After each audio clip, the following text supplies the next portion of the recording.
pandai bersyukur kepada suaminya. Sehingga kalau Anda sedang kesal dengan suami Anda, harus ingat-ingat lagi kebaikan-kebaikan suami Anda. Saya pribadi, Bapak Ibu sekalian, saya punya di notes saya nih. Saya nggak pengen lihatin, tapi saya ada notes. Kalau saya lagi kita lagi selek gitu ya, lagi ada problem, saya baca note kebaikan-kebaikan istri saya, list kebaikan istri saya. Jadi ketika kami berantem, saya lihat kebaikan, oh ternyata lebih banyak dibanding kesalahannya. Coba ibu-ibu sekalian, punya di note catatan, list kebaikan-kebaikan suamiku kepadaku. Coba, suamiku ngasih jatah belanja bulanan 100 juta, kontreng. Suamiku beli perhiasan, kontreng. Ditulis tuh, ibu-ibu, tulis. Setiap kali suami berbuat kebaikan kepada kita, alhamdulillah, tadi habis diajak makan di pinggir jalan, makan bakso, alhamdulillah, contreng.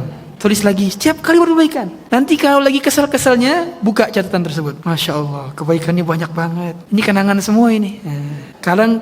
Kadang kalau kita foto habis jalan-jalan foto kan. Nah, foto-foto tersebut tuh baiknya nggak usah di-share, tapi dijadi galeri aja di galeri di HP kita. Kalau kita lagi kesal-kesalnya, lihat foto, Masya Allah. Foto itu kan seperti berbicara. Foto itu seperti berbicara tentang kenangannya, ya kan?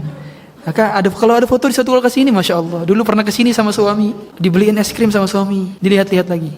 Itu berarti ada kenangan. Makanya cara Anda bisa bersyukur kepada suami harus apa? Mengingat-ingat kebaikan suami.